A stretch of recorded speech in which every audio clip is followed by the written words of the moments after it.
Greetings of the day, dear friends. Myself, Professor Harish Ringe, working as HOD Civil Engineering in CSMSS College of Polytechnic. आपण last व्हिडिओमध्ये exam updates बाबतीत माहिती घेतली होती आणि त्या व्हिडिओमध्ये काही गाईडलाईन्स ज्या येणाऱ्या होत्या त्या गाईडलाईन्स संदर्भात आपण चर्चाही केली होती की गाईडलाईन्स आल्यानंतर आपला नवीन एक व्हिडिओ मी अपलोड करणार आहे आणि AICTE DT आणि गव्हर्नमेंट ऑफ महाराष्ट्र यांच्याकडून काही गाईडलाईन्स बोर्डांना किंवा युनिव्हर्सिटीजला दिले गेलेले आहेत आणि या व्हिडिओमध्ये आपण त्या पर्टिक्युलर गाईडलाईन्स संदर्भात माहिती घेणार आहोत. The exam updates on 15th May. So आपण जर बघितलं तर अदर दॅन फायनल इयर स्टुडंट्ससाठी पर्टिक्युलरली गाईडलाईन्स आलेली आहे की जे काही अदर दॅन थर्ड इयरचे विद्यार्थी आहेत किंवा फायनल इयरचे विद्यार्थी आहेत त्यांच्यासाठी 50-50% ग्रेडेशन सिस्टीम्सने त्यांना मार्क दिले जाणार आहेत, ज्यामध्ये 50% मार्क्स आहेत ते अंतर्गत मूल्यमापन म्हणजेच इंटरनल असेसमेंट आणि 50% मार्क्स जे असतील ते प्रिव्हियस एक्झामिनेशन ज्या काही त्यांनी दिलेल्या असतील त्यांच्या रिझल्ट्सवरून त्यांना ते 50-50 क्रायटेरियानुसार मार्क दिले जातील. अर्थात 50% मार्क्स इंटरनलमधून कसे घ्यायचे आणि 50% प्रिव्हियस एक्झामिनेशनमधून कसे घ्यायचे या रिलेटेडच्या डिटेल गाईडलाईन्स बोर्डामार्फत वेगळ्या येणार आहेत. ही DTEची गाईडलाईन्स असल्यामुळे ही युनिव्हर्सिटीजला दिलेली गाईडलाईन्स आहे, यानुसार पर्टिक्युलर ॲक्टिव्हिटीज होणार आहेत.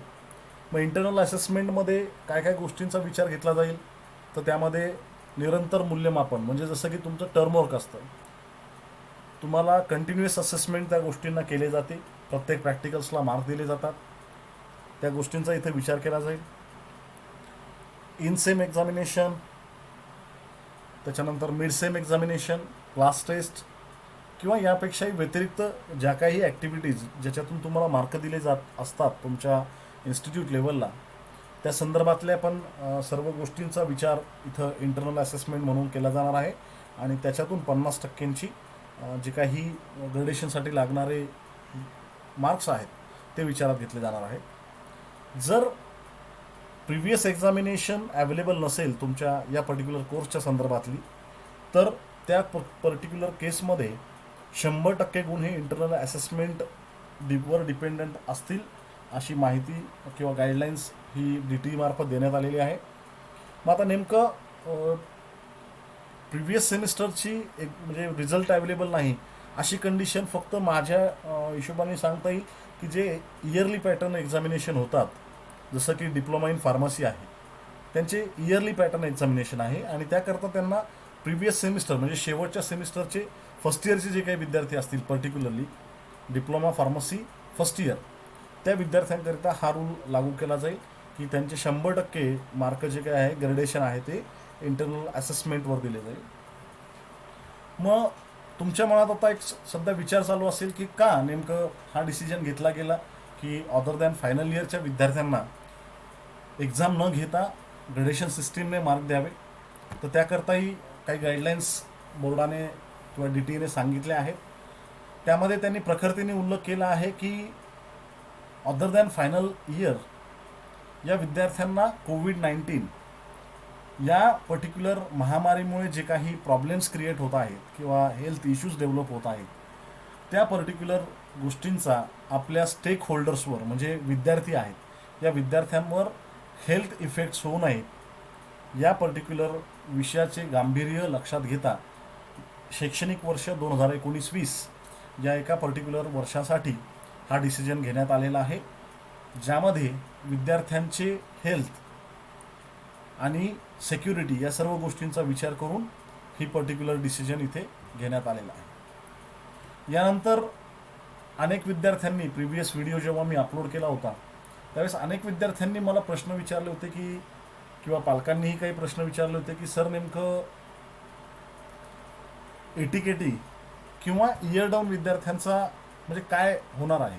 म्हणजे गाईडलाईन्स एक्झॅक्टली नसल्यामुळे म्हणजे रेग्युलरच्या विद्यार्थ्यांना तर ठीक आहे, रेग्युलरच्या विद्यार्थ्यांना ग्रेडेशन मार्क दिले जातील, ते पुढे जातीलही.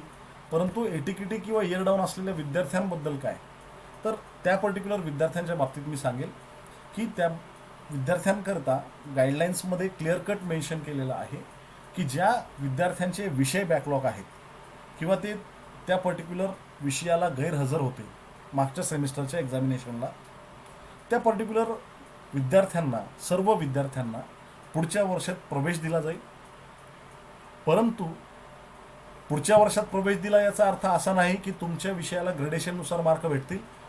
तुम्हाला म्हणजे ज्या विद्यार्थ्यांचे विषय बॅकलॉग आहेत अदर दॅन फायनल इयर, त्या विद्यार्थ्यांना त्या विषयाची परीक्षा पुढील सत्रात म्हणजे पुढच्या सेमिस्टरमध्ये देणं बंधनकारक राहील आणि ती सब्जेक्ट त्यांना तिथे क्लिअर करणं बंधनकारक असणार आहे.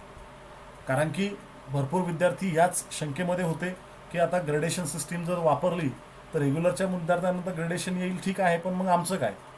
तर त्या कंडिशनमध्ये ज्या विद्यार्थ्यांचे बॅकलॉग आहेत, जे समर 2020ला परीक्षा देणार होते, त्या विद्यार्थ्यांना आत्ता परीक्षा देता येणार नाही.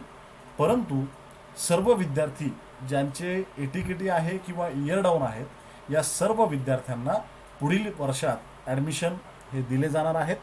परंतु हे पण जे काही कॅरी फॉरवर्डचा रूल आहे तो फक्त एका वर्षाकरताच एलिजिबल आहे. म्हणजे कदाचित एखादा विद्यार्थी, म्हणजे मी एक कंडिशन सांगतो, फर्स्ट इयरमध्ये एखादा विद्यार्थी इयर डाऊन झालेला आहे, त्या विद्यार्थ्याला कॅरी फॉरवर्ड, आता ज्या आलेल्या कॅरी फॉरवर्डमुळे त्याला सेकंड इयरला ॲडमिशन भेटलं. त्यांनी सेकंड इयरला ॲडमिशन घेतल्यानंतर विषय क्लिअर होणं अपेक्षित आहे किंवा थर्ड इयरला जाण्याकरता तो इलिजिबल होणं अपेक्षित आहे जेव्हा त्याला 21-22मध्ये थर्ड इयरला जायचं आहे. परंतु त्याच पुढच्या अकॅडमिक इयरमध्ये तो विद्यार्थी जर तो सगळे विषय क्लिअर करून तो जर थर्ड इयरला ॲडमिशन घेण्याकरता एलिजिबल होत नसेल तर second year to third year जाताना 2021-22 म्हणजे पुढच्या वर्षी तर तुम्हाला कॅरी फॉरवर्ड अंतर्गत ॲडमिशन भेटलं सेकंड इयरला, पण त्याच्यानंतर तुम्हाला थर्ड इयरला ॲडमिशन घेण्याकरता तुम्ही इलिजिबल होणं फार गरजेचं असणार आहे. त्यामुळे यामध्ये क्लिअर कट सांगितलेलं आहे की जे काही कॅरी फॉरवर्ड देण्यात आलेला आहे तो फक्त आणि फक्त या एका वर्षाकरता देण्यात आलेला आहे आणि पुढच्या सत्रामध्ये किंवा पुढच्या वर्षामध्ये तुम्हाला जे काही तुमचे विषय बाकी आहेत ते तुम्हाला पूर्ण काढायची अपेक्षा इथं ठेवलेली आहे. आणि या पर्टिक्युलर गोष्टीमध्ये सांगितलेलं आहे की कॅरी फॉरवर्ड परीक्षा पुढचे शैक्षणिक वर्ष सुरू झाल्यानंतर 4 महिन्याच्या आत घेण्यात येणार आहेत. म्हणजे तुम्हाला पुढच्या सेमिस्टरमध्ये ताबडतोब या पर्टिक्युलर बॅकलॉग विषयांची तुम्हाला परीक्षा देणं गरजेचं असणार आहे. त्यानंतर ज्या विद्यार्थ्यांना ग्रेडेशन लागू होणार आहे, रेग्युलरच्या विद्यार्थ्यांना, काही विद्यार्थ्यांना असंही वाटेल की जे काही मार्क्स ग्रेडेशन पद्धतीने आम्हाला दिले गेले आहेत ते स्कोर्स आम्हाला वाढवायचे आहेत किंवा ते मार्क्स आम्हाला आमच्या एक्सपेक्टेशननुसार कमी आहेत, तर त्या विद्यार्थ्यांकरता पुढच्या सेमिस्टर्समध्ये एक पर्टिक्युलर एक्झाम घेण्यात येईल आणि ज्या विद्यार्थ्यांना आपल्या दिलेल्या ग्रेडेशन मार्कानुसार जास्त मार्क हवे असतील, म्हणजे ज्यांना वाटत असेल की मी एक्झाम देऊन अजून जास्त मार्क मिळवू शकतो आणि ज्यांना ते मिळवायचे असेल अशा विद्यार्थ्यांकरिता ही पर्टिक्युलर संधी उपलब्ध करून देण्यात आलेली आहे. त्यामध्ये त्या विद्यार्थ्यांनी एक्झाम द्यायची आहे, ज्या परीक्षेत ज्या पर्टिक्युलर सब्जेक्टमध्ये मार्क स्कोअर करायचे आहे आणि ते देऊन ते पर्टिक्युलर विद्यार्थी आपला स्कोअर वाढवून घेऊ शकतात पुढच्या सेमिस्टरमध्ये. जर तुम्हाला दिलेले मार्क ॲक्सेप्टेड असतील तर तुम्हाला परत परीक्षा देण्याची त्या संबंधित काही गरज नसणार आहे. पण ज्यांना इच्छा असेल मार्क वाढवण्याची ते विद्यार्थी तिथे त्या संधीचा उपयोग करू शकतात. त्यानंतर अटेंडन्स बाबतीत जर विचार करायचा झाला तर बोर्ड पर्टिक्युलर DTEच्या गाईडलाईन्समध्ये असं सांगण्यात आलेलं आहे की जे काही विद्यार्थी लॉकडाऊन नंतर घरी पाठवण्यात आलेले आहेत तर लॉकडाऊन नंतरचे सुद्धा अकॅडमिक जे काही तुमचं सेशन होतं त्या टायमिंगमधली सुद्धा अटेंडन्स त्यांची कन्सिडर करण्यात यावी असं गाईडलाईन्स DTEने देण्यात आलेलं आहे बोर्डांना. त्यानंतर जर विचार करायचा झाला की एक्झॅक्टली आपल्या एक्झामिनेशनचा पॅटर्न कसा असणार आहे थर्ड इयरच्या विद्यार्थ्यांकरता, कारण की अदर दॅन फायनल इयर जे काही विद्यार्थी आहेत त्यांना तर रेग्युलरच्या विद्यार्थ्यांना एक्झाम होणार नाही आहे, फक्त फायनल इयरच्या विद्यार्थ्यांकरता एक्झाम होणार आहे. तर त्या विद्यार्थ्यांची एक्झामची पद्धत कशी असणार आहे किंवा पॅटर्न कसा असणार आहे तर त्या बाबतीत सुद्धा काही गाईडलाईन्स DTEने दिलेल्या आहेत. त्यामध्ये क्लिअर कट मेन्शन केलेलं आहे की ज्या काही क्लॉजेस आहेत एक्झामिनेशनच्या, त्या एक्झामिनेशनच्या क्लॉजेसचा विचार करून आणि विद्यार्थ्यांची गैरसोय होणार नाही किंवा विद्यार्थ्यांना एक्झाम देताना हेल्थ इश्यूज बाबतीत काही समस्या निर्माण होणार नाही, या सर्व गोष्टींचा विचार करून एक्झामिनेशनचा पॅटर्न कन्सिडर करावा असं मेन्शन केलेलं आहे. त्यामध्ये तुम्ही बघू शकता, शैक्षणिक क्षेत्राचे पावित्र्य आणि परीक्षा पद्धतीची निष्ठा लक्षात घेऊन विद्यापीठांनी पर्यायी व सुलभ परीक्षा पद्धतीचा विचार करावा, जेणेकरून ही प्रक्रिया अल्प कालावधीत म्हणजे कमीत कमी वेळेत व विद्यापीठ अनुदान आयोगाच्या CBCS बाबतच्या गरजेशी सुसंगत व यशस्वी होईल. त्यामध्ये मग कोणत्या प्रकारामध्ये परीक्षा घ्यावी असं गाईडलाईन दिलेले आहेत किंवा सजेशन म्हणता येईल आपल्याला. त्यामध्ये MCQ प्रकार असतील, OMR पद्धतीने असेल किंवा ओपन बुक्स एक्झामिनेशन असेल किंवा ओपन सोर्स एक्झामिनेशन असेल, असाइनमेंट किंवा प्रेझेंटेशन असेल, तर अशा वेगवेगळ्या प्रकारांचा विचार करून एक्झाम घेण्यात यावी असं गाईडलाईन्स देण्यात आलेलं आहे. त्यानंतर किती टायमिंगची एक्झाम असली पाहिजे. जनरली आपण बघितलं तर 100 मार्कांच्या पेपरसाठी किंवा 70 मार्कांच्या पेपरसाठी 3 तासांचा कालावधी परीक्षेकरिता देण्यात येत होता.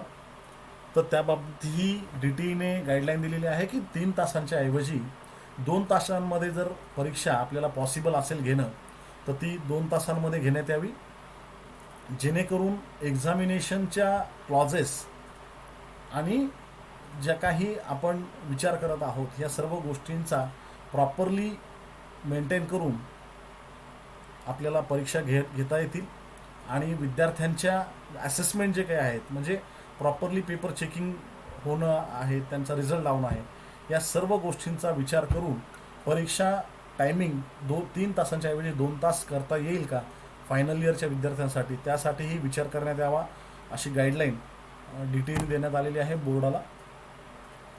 त्यानंतर एक्झाम कशी कंडक्ट केली जाईल किंवा एक्झामचा जे आता आपण बघितले OMR पद्धत आहे किंवा ओपन सोर्स एक्झामिनेशन आहे, ओपन बुक्स एक्झामिनेशन आहे, तर या सर्व गोष्टींमध्ये मग परीक्षा घ्यायची कशी, विद्यार्थ्यांना कॉलेजमध्ये बोलवायचं की ऑनलाईन घ्यायची, या सर्व गोष्टींचा विचारसुद्धा करण्यात यावा, याबद्दल गाईडलाईन दिलेली आहे. त्यामध्ये बोर्डांना कळवण्यात आलेलं आहे की विद्यापीठांनी त्यांच्या प्रचलित परीक्षांचे नियम, अध्यादेश, अधिनियमांच्या आधारे ऑनलाईन किंवा ऑफलाईन पद्धतीने परीक्षा आयोजित कराव्यात. मग जेणेकरून सर्व विद्यार्थी, या फायनल इयरचे जे काही विद्यार्थी आहेत या सर्व विद्यार्थ्यांना परीक्षा देणं पॉसिबल असेल अशा प्रकारची पद्धत अवलंबण्यात यावी अशी गाईडलाईन देण्यात आलेली आहे, ज्यामध्ये ऑनलाईन किंवा ऑफलाईन या दोन्ही प्रकारे एक्झाम घेऊ शकतात. त्यामुळे बोर्डाने दिलेल्या सूचनांकडे आपण लक्ष ठेवणं फार गरजेचं आहे. ज्यामध्ये तुम्ही बघू शकतात की ऑनलाईन आणि ऑफलाईन नेमकं कोणत्या पद्धतीने बोर्ड एक्झाम घेणार आहे हे आपल्याला लवकरच कळेल, कारण की 100% विद्यार्थ्यांनी एक्झामला अटेंड व्हावं हे सर्वात महत्त्वाचा इश्यू असणार आहे आणि त्याकरता ऑनलाईन किंवा ऑफलाईन कोणती पद्धत अवलंबली जाते हे सुद्धा बघणं आपल्याला गरजेचं आहे.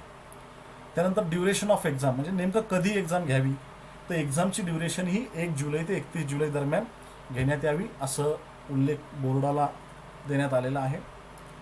मग यामध्ये सर्वात महत्त्वाचं अजून एक काय सांगितलेलं आहे की एक्सटर्नल एक्झामिनेशन ज्या तुमच्या प्रॅक्टिकल्स ओरल होतात, तर प्रॅक्टिकल्सच्या संबंधात तुम्हाला कमीत कमी छोट्या तुकड्या म्हणजे 20 विद्यार्थी जनरली जर एका बॅचमध्ये असतील तर 2-2 विद्यार्थ्यांची किंवा पर्टिक्युलर इंडिव्हिज्युअल विद्यार्थ्यांना शेड्यूल देऊन त्या वेळेत विद्यार्थ्यांना एक्सटर्नल करता बोलवून त्यांची प्रॅक्टिकल एक्झामिनेशन तुम्ही घेऊ शकतात. किंवा जर अशा प्रकारची एक्सटर्नल एक्झामिनेशन घेणं शक्य नसेल, म्हणजे फिजिकली मुलांना बोलवून एक्झामिनेशन घेणं पॉसिबल नसेल, तर त्याकरता सुद्धा दिलेलं आहे की प्रत्यक्ष बोलावून मूल्यमापन करणे शक्य नसेल तर विद्यार्थ्यांची जर्नल्स, अंतर्गत परीक्षा व मौखिक परीक्षा याद्वारे त्यांचे मूल्यमापन करावे. म्हणजे ऑनलाईन तुमच्या ओरल्स घेतल्या जातील फायनल इयरच्या विद्यार्थ्यांच्या. एक्सटर्नलच्या बाबतीत स्काईप्स असतील किंवा अदर ज्या काही प्लॅटफॉर्म्स आहेत ऑनलाईन कॉन्फरन्सेससाठी, त्यावरून एक्सटर्नल तुमच्या घेतल्या जातील. फायनल इयरच्या विद्यार्थ्यांसाठी ऑब्विसली आहे ह्या सर्व गोष्टी. त्यानंतर what about backlog subjects of the final year student.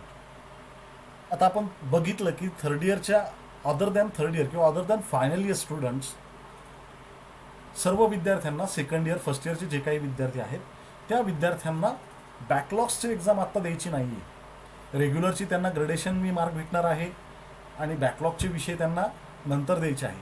परंतु फायनल इयरच्या विद्यार्थ्यांच्या बाबतीत महत्त्वाची गोष्ट, काळजीपूर्वक लक्ष द्या, कारण की फायनल इयरच्या विद्यार्थ्यांना बॅकलॉगची सुद्धा परीक्षा इथं देणं अपेक्षित आहे. कारण की गाईडलाईन्सनुसार इथं मेन्शन केलेलं आहे की सर्व अंतिम वर्गातील डिप्लोमा, ग्रॅज्युएशन आणि पोस्ट ग्रॅज्युएशन विद्यार्थ्यांची परीक्षांचे काही अनुशेष म्हणजे बॅकलॉग, जर काही बॅकलॉग सब्जेक्ट बॅक असल्यास अशा परीक्षांचे नियोजन 1 ते 31 जुलै 2020 दरम्यान पूर्ण करण्यात यावेत. म्हणजे जो काही शेड्यूल रेग्युलर एक्झामचा आहे त्याच पिरियडमध्ये बॅकलॉगचे सुद्धा विषय घेण्यात यावे असे सांगण्यात आलेलं आहे. या बॅकलॉगच्या एक्झामिनेशनसाठी परत काही गाईडलाईन्स बोर्डाला दिलेल्या आहेत, त्यानुसार एक्झाम कंडक्ट केल्या जातील. आणि त्याच्याही पुढं एक गाईडलाईन दिलेली आहे की शक्य झाल्यास 1 ते 31 जुलैच्या पिरियडमध्ये पहिले बॅकलॉगचे विषय आणि त्यानंतर रेग्युलरचे विषय घेण्यात यावे असे पर्टिक्युलरली गाईडलाईन्स DTEने सर्व बोर्डांना दिलेली आहे. आणि सर्व विद्यार्थ्यांना म्हणजे फायनल इयरचे जे काही विद्यार्थी आहेत त्या विद्यार्थ्यांना इथे एक गोष्ट क्लिअर होईल, कारण की भरपूर जण विद्यार्थी हे कन्फ्युजनमध्ये होते की आम्हाला फायनल सेमिस्टरची तर एक्झाम द्यायची आहे, मान्य आहे, पण व्हॉट अबाउट बॅकलॉग्स. तर यामध्ये क्लिअर कट लक्षात येतं आहे की फायनल इयरचे जे काही विद्यार्थी आहेत त्यांना बॅकलॉगचे सुद्धा विषय एक्झामिनेशन इथं देणं गरजेचं असणार आहे. त्यामुळं त्यांनी बॅकलॉगच्या सुद्धा विषयांचा अभ्यास करत राहणं सध्या शेड्यूल येईपर्यंत फार गरजेचं आहे. कारण की तुम्हाला फायनल सेमिस्टर, रेग्युलर 6 सेमिस्टर आणि बॅकलॉग या सर्व विषयांचे तुम्हाला पेपर द्यावे लागणार आहेत आणि इंटरनल आणि एक्सटर्नल ओरलसुद्धा. आता ह्या सर्व गोष्टी बघितल्यानंतर माझ्या एक्सपिरियन्सनुसार मी काही क्रायटेरियाज तयार केले विद्यार्थ्यांचे सब्जेक्ट्स फेल्युअर किंवा इयर्सनुसार. तर त्या बाबतीत आपण एकदा बघूयात की एक्झॅक्टली तुम्ही कोणत्या कॅटेगरीत बसतात किंवा क्रायटेरियात बसतात हे तुम्ही बघून तुम्ही ठरवू शकतात की तुमच्यासाठी काय डिसिजन घेण्यात आलेलं आहे. तर पहिलं डिसिजन म्हणजे कंडिशन आहे किंवा क्रायटेरिया आहे students studying in final semester with no any backlog. म्हणजे या क्रायटेरियामध्ये असे विद्यार्थी आहेत की ज्यांचे मागचे सर्व सेमिस्टर ऑल क्लिअर आहेत आणि फक्त फायनल सेमिस्टर त्यांचं बॅकलॉगमध्ये आहे. तर अशा विद्यार्थ्यांना फायनल इयरच्या आणि फायनल सेमिस्टरच्या थेरॉटिकल आणि प्रॅक्टिकल्स एक्झाम देणं अनिवार्य असणार आहे. जे काही गाईडलाईन्स बोर्डामार्फत देण्यात येईल त्यानुसार त्या एक्झाम होणार आहेत. त्यानंतर students studying in final semester with some of the backlogs. म्हणजे काय की फायनल इयरला एखादा विद्यार्थी स्टडी करत आहे आत्ता, त्याला फायनल सेमिस्टरची एक्झाम द्यायचीच आहेच, पण त्या व्यतिरिक्त त्याची बॅकलॉग्स म्हणजे 5th सेमचा, 4th सेमचा किंवा 3rd सेमचा एखादा सब्जेक्ट बॅक आहे. तर अशा केसमध्ये त्या विद्यार्थ्याला त्यासुद्धा परीक्षांना बसावं लागणार आहे आणि त्यासुद्धा एक्झाम त्याला 1 ते 31 जुलै दरम्यान त्याला द्यावं लागणार आहे. Condition second. त्यानंतर कंडिशन थर्ड आहे student studying in other than final semester with some of the backlog. आणि चौथं कंडिशन आहे student studying in other than final semester without any backlog. आता या दोन्ही कंडिशनमध्ये फरक काय आहे की या दोन्ही कंडिशनमधले विद्यार्थी हे अदर दॅन फायनल इयरचे आहेत, ज्यामध्ये तिसऱ्या केसमध्ये आहे की अदर दॅन फायनल इयरचा विद्यार्थी पण त्याचे काही सब्जेक्ट्स बॅक आहेत. तर अशा विद्यार्थ्याला ज्याचे विषय बॅक आहे त्या विद्यार्थ्याला आत्ता कोणत्याच प्रकारची परीक्षा देता येणार नाही, परंतु पुढच्या वर्षात त्याला ॲडमिशन भेटणार आहे आणि त्याच सेमिस्टरमध्ये येत्या शेड्यूलनुसार त्याला त्या सेमिस्टरला ॲडमिशन भेटल्यानंतर त्याला ती एक्झाम क्लिअर करणं गरजेचं असणार आहे.